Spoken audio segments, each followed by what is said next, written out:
Good morning, नमस्कार, स्वागत आपका हमारे चैनल जीएस स्टडी 94 में और दोस्तों में यश। तो दोस्तों, जनसत्ता का ये संपादकीय का एडिटोरियल है जिसे आप इंग्लिश में संपादकीय कहते हैं। ठीक है, तो आज का जो कंटेंट है, जो विषय वस्तु है, वो है दोस्तों खतरे में उद्यम। तो आपको पता होगा कोरोना की वजह से जिस प्रकार से पूरी दुनिया में तबाही मची, तमाम तरह के कारोबार, तमाम तरह की बड़ी बड़ी कंपनियां बंद हो गईं, कुछ तो कारोबार पूरी तरह से ध्वस्त हो गए। और ऐसे में क्या है कि हमारी गवर्नमेंट के द्वारा जो एमएसएमई के थ्रू लोन दिया गया, उन्हें बैकअप दिया गया, वो भी कहीं ना कहीं काम नहीं आ रहा है।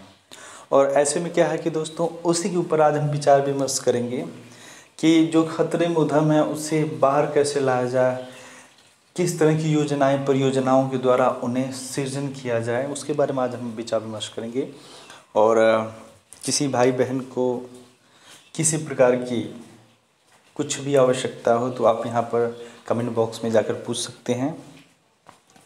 और रूपम कुमारी जी, आपका हमने मैसेज पढ़ा था और जिस मजबूती के साथ आपने, जिस डेयरिंग के साथ आपने चीज़ों को एक्सप्लेन किया है, शेयर किया है, उसके लिए मैं तहे दिल से आपका शुक्रिया अदा करता हूँ। और अन्य लोगों को भी सीखना चाहिए। ठीक है, तो चलते हैं आगे। इसे लिखा दोस्तों संजय वर्मा जी ने। तो स्टार्ट करते हैं। कलम कापी लेके बैठिएगा, क्योंकि कुछ चीज़ें ऐसी होती हैं जिसे आप जब राइट डाउन कर लेंगे ना, तो भविष्य में कभी भी यदि आप वो रफ या जो फेयर कॉपी होगी जो आपने बनाया, एक बार अगर सरसरी निगाह से भी देख लेंगे ना, सारी चीज़ें रिकॉल होने लगती हैं। इसलिए मैं कहता हूँ, ठीक है, अर्थव्यवस्था को गति देने और देश में बेरोजगारी दूर करने के मकसद से 6 साल पहले लवोन्मेष की नई संकल्पना के साथ उद्यम स्टार्टअप शुरू करने की जो पहल शुरू हुई थी, सबसे बड़ी उम्मीदें जगी थी। लगा था कि पढ़े लिखे नौजवान नई सोच के साथ नया काम शुरू करेंगे और इससे विकास का नया मार्ग प्रशस्त होगा। लेकिन तब किसी ने सोचा भी नहीं था कि ज़्यादातर ऐसे नए कारोबार का बीच में ही दम फूलने लगेगा। लाखों नौजवानों ने अपनी सकारात्मक ऊर्जा और पूंजी लगाते हुए छोटी छोटी कंपनियां बनाई और काम शुरू किया। लेकिन आज इनमें से ज़्यादातर उद्यमी हताश होकर काम बंद कर चुके हैं। तो दोस्तों, किसी भी कारोबार, कंपनी, व्यवसाय का बंद होना, उसके पीछे कई फैक्टर होते हैं। ठीक है, आपको बता दें, हमारे ही देश में आप एक चीज़ देखे होंगे, बहुत टैलेंटेड लोग, अगर टैलेंटेड नहीं होते तो अमेरिका, मतलब विदेशों में जब वो जाते हैं, उनके श्रम का 2 गुना, 10 गुना, 5 गुना उन्हें पैसा मिलता है। पर हमारे देश में उनका कोई अहमियत नहीं है। आप एमटेक किए हैं, आप बीटेक किए हैं, एमबीए किए हैं, उनसे उन्हें कुछ नहीं मालूम। बस आप इतना जान जाइए कि हाउ टू सेल जो प्रोडक्ट, और आपको भेज देंगे धूप में। उनसे कोई मतलब नहीं। आप बीटेक एमटेक, भैया जाओ पेटीएम लगाओ, फ़ोन पे लगाओ, ये किताबें ले जाके बेचो। क्योंकि ऐसे ही लोग तो एक्सप्लॉइट कर रहे हैं, वो ऐसे ही लोग हैं, क्योंकि वो बस अपना फ़ायदा देखेंगे। ठीक है, उन्हें कोई मतलब नहीं आपकी सोच क्या है, आपका उद्देश्य क्या है, कहाँ आपको जाना है। वो बस इतना जानते हैं कि मेरी कंपनी को कहाँ जाना है, वो पहली प्रायोरिटी है। ठीक है, तो ये चीज़ें भी कहीं न कहीं रिस्पॉन्सिबल हैं। फिर जब से कोरोना महामारी के कारण पैदा हुए हालात में तो इन नए उद्यमियों पर तो जैसे पहाड़ टूट गया। जिन नए उद्यमों की बदौलत अर्थव्यवस्था को एक सहारा मिलने की उम्मीद की जा रही थी, वही उद्यम अब अपने दिन गिन रहे हैं। तो हमारे देश के प्रधानमंत्री नरेंद्र मोदी जी के द्वारा एक सोच प्रकट की गई थी, एक कह सकते हैं संकल्प लिया गया था कि जितने भी कारोबार, स्टार्टअप पूरी तरह से बंद हो चुके हैं, उन्हें फिर से स्टार्ट किया जाएगा। उसके लिए उन्होंने तकरीबन, याद होगा, 20 लाख करोड़ का पैकेज निर्धारित किया था हम भारतीयों के लिए। पर वो भी चीज़ें मुझे कहीं ना कहीं दिख नहीं रही हैं। यदि आपको दिख रही तो बताइएगा। ये मैं मानता हूँ कि ये समय क्रिटिसाइज़ का नहीं है, पर जो वास्तविकता उससे आप रख सकते हैं। ठीक है, मैं ऐसा नहीं कर रहा हूँ कि मैं चाइना, नेपाल या पाकिस्तान जैसे देशों को मतलब लुभाने के लिए कुछ बातें कर रहा हूँ, नहीं, अपने देश हित में कर रहा हूँ। ठीक है, औद्योगिक संगठन नेस्कॉम के ताज़ा सर्वे के मुताबिक बीते 3 महीनों में ही 90% नई कंपनियां कमाई के सारे स्रोत सूखने के कारण या तो बंद हो गई या बंदी की कगार पर हैं। इनमें से 30 से 40% ने अपना कामकाज रोक दिया है। कभी कभार आप एक चीज़ देखे होंगे, थोड़ा व्यवहारिक चीज़ों को समझिएगा।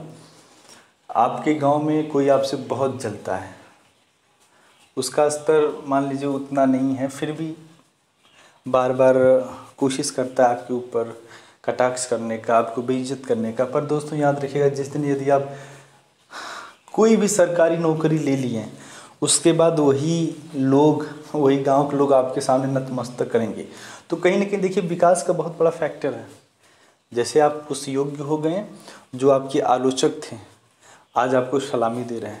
तो पहली प्राथमिकता होना चाहिए जो हमारे देश के लोग हैं, जो हमारे देश के नागरिक हैं, उन्हें रोज़गार मिले, अच्छी से अच्छी शिक्षा मिले, ठीक है, उनके श्रम का सही मूल्य उन्हें मिले। तो ऐसे में जानते क्या होगा, लोग अपने अपने कार्यों में बिजी रहेंगे, देश के सृजनात्मक में अपने तरीके से योगदान देंगे। तो ऐसे में हमारा देश आगे बढ़ेगा। उसके बाद देश अपने स्तर पर अलग चीज़ स्ट्रेटजी तैयार करेगा अन्य देशों से लड़ने के लिए। क्यों ना कोई अमेरिका जैसे देश को कुछ कह दे, उसे पता है अमेरिका जैसा देश आपके घर में घुस के मारेगा, ठीक है। आज दोस्तों यही कारण है कि भारत जैसा देश जो लिपलेख, लिम्पियाधुरा और काला पानी का जो क्षेत्र था, सदियों से जो भारत का था, आज किस प्रकार से नेपाल जैसा देश चाइना के बदौलत वो हमारे भारतीय क्षेत्रों को अपने नेपाल के क्षेत्रों में मिलाने के लिए किस प्रकार से अपनी संसद में तमाम तरह के संशोधन कर रहा है और निचले सदन में उसने पारित कर दिया है, सोचिए। और हमारे यहाँ कुछ ऐसे पॉलिटिशियन हैं, आप दिल से एक बार बताइएगा। कुछ लोग कहते हैं कि सर आप कांग्रेस को बहुत कुछ क्रिटिसाइज़ करते हैं।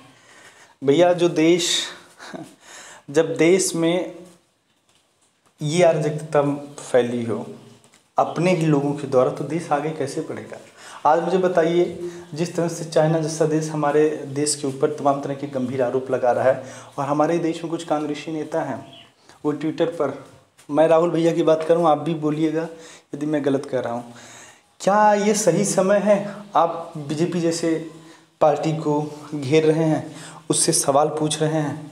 ये कहीं ना कहीं आप जानते हैं चाइना जैसे देश के लोगों को खुश कर रहे हैं, पाकिस्तान जैसे देश के लोगों को खुश कर रहे हैं, नेपाल जैसे देश के लोगों को खुश कर रहे हैं। वो बहुत खुश हैं कि आप जैसे लोग भारत जैसे देश में हैं, तभी तो उनके मंसूबे कामयाब होंगे। आप ही की बातों को वैश्विक आर्थिक मंच, अंतर्राष्ट्रीय मंचों पर रखेंगे, उसके बाद बताएंगे कि देखिए इन्हीं के देश का जो एमपी है, ठीक है, जो एमएलए है, इस तरह की बातें कर रहा है। तो आप ही लोग तो हैं उस कहाँ से विकास होगा, कहाँ से नए नए उद्यम स्टार्ट होंगे। हालांकि 70% उद्यम इस उम्मीद में है कि उन्हें जिंदा रखने के लिए नए सिरे से कोष मुहैया कराया जाएगा। लेकिन यहाँ सवाल यह है कि जिन बड़े पूंजीपतियों ने भारी कमाई के नज़रिए से ऐसी नई कंपनियों में पहले से ही अच्छा निवेश कर रखा था, बेहिसाब घाटे की सूरतों में अब वे इनमें नया निवेश क्या करेंगे, क्यों करेंगे। सवाल इस तरह के उद्यमों को लेकर सरकार की मंशा पर भी है, जो सरकार करोड़ों रोजगारों के लुभावने सपनों को और दावों के साथ इस तरह के अभियान छेड़ती है। वह इनके डूबने की खबर मिलने पर वैसे ही आर्थिक पैकेज क्यों नहीं मुहैया करती, जैसे कि बड़े औद्योगिक घरानों को दिए जाते हैं। संकट की वजह से हाल ही में कई उद्यमों को अपने यहाँ कर्मचारियों की छंटनी के लिए मजबूर होना पड़ा। इनमें नई कंपनियां तो ऐसी भी हैं जिन्होंने बीते 1 साल में $10 करोड़ की पूंजी देसी विदेशी निवेशकों से जुटाई है। फिर भी एक मोटे अनुमान के मुताबिक देश में 2004 के बाद से खुली 1000 से ज़्यादा कंपनियों में से 200 कंपनियों को तो अब कोई मदद नहीं मिल रही है। अब 30 से 50 कंपनियां कर्ज में डूबकर दिवालिया हो चुकी हैं। वर्ष 2016 में ऐसे उद्यमों के कामकाज का लेखा जोखा रखने वाली शोध कंपनी टैक्सन टेक्नोलॉजी ने तो बंद हो रही कंपनियों के लिए डेडपूल जैसे शब्द का इस्तेमाल शुरू कर दिया है। सोचिए, इस संगठन के कहना है कि बीते 4 साल में देश के भीतर शुरू हुई छोटी बड़ी करीब 14,000 कंपनियां घाटे, बुरे प्रबंधन और मांग में कमी के कारण बंद कर दी गई। इनमें से 250 कंपनियां बीते 2 महीने में बंद हुई और आने वाले महीनों में इससे भी बुरा वक्त इनकी किस्मत में है। कहने की कोविड-19 को नया काम शुरू करने वाली कंपनियों के लिए इतिहास का सबसे बुरा दौर कहा जा रहा है। तो दोस्तों आप देखे होंगे ये भारत, अगर आप क्रिटिसाइज़ कर रहे हैं भारत जैसे देश के संदर्भ में उद्यमों को लेकर, तो भारत की स्थिति ऐसी नहीं है। आप अन्य देशों को भी देख सकते हैं। यदि चाइना जैसे देश को छोड़ दें, तब मुझे लगता है कि चाइना का प्री प्लानिंग था, किस तरह से करना है, किस तरह से अपने लोगों को भी कुछ दिखाना पड़ेगा, तभी ने वैश्विक स्तर पर हम जो है कि सिंपैथी रखेंगे लोगों से। किस तरह से इटली, अमेरिका, ब्रिटेन जैसे देशों को उसने तबाह कर दिया। आज वो स्थिति कि दोस्तों अमेरिका अपने आप को कह नहीं पा रहा है कि मैं सुपर पावर हूँ, ठीक है, ये स्थिति उसकी आ गई है। लेकिन सच्चाई है कि इनके लिए शुरुआती दौर को छोड़कर अच्छा समय तो कभी आया भी नहीं। अभी भी जो स्टार्टअप कंपनियां बची हुई हैं उनमें से अधिकतर के संस्थापक संचालक ये उम्मीद कर रहे हैं कि उनका अधिग्रहण कर लिया जाएगा और किसी न किसी तरह से और पूंजी जुटाकर उन्हें तब तक चलाने की कोशिश की जाएगी जब तक कि वे लाभ की स्थिति में नहीं आ जाती।